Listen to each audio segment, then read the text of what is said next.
عبد الرحمن الهاجري، صقر العنزي، سالم بريشيت. هذا الموسم في فريق أيضا يعتبر من أقوى خطوط الدفاع ويعتبر خامس.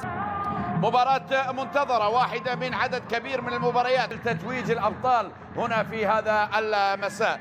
دائما ما يردد رئيس النادي، دائما اللي حاضر بأفعاله دائما، والذي يرجب أن يكون في كل مباريات يوم الموسم القادم مهما كان المنافس، كان ناديا جماهيريا أو لا، كان ناديا يلو، يغيب عن هذه المواجهة بعد مستويات غير عادية قدمها مع فريقه اليوم.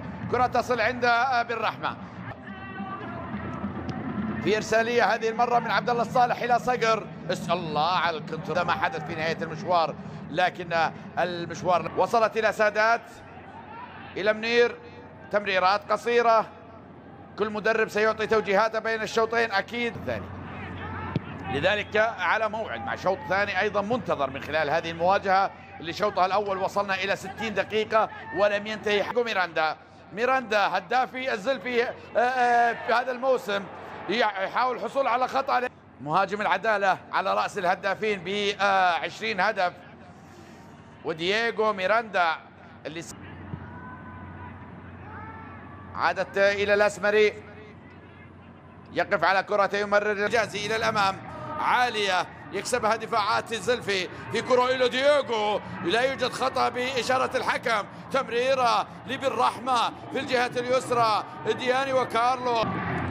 هذا الأسمري في اللقطة الماضية هل كان في خطأ؟ لكن تمريرة، ويبدو أنه كان في تسلل في بداية الهجمة على سعيد بالرحمة. مصيدة التسلل تقدم الختامية. الأسمري يقود الهجمة، علي تمريرة إلى الطرف الأيسر، طالت على إسلام بالسرعة. نتيجة هذه المباراة لأنها ليلة التتويج الأبطال، وهذه محاولة الآن تصل إلى إسلام، لكن نيوم يبحث عن الاستمرار في الانتصارات، على الأقل عدم الخسارة أجل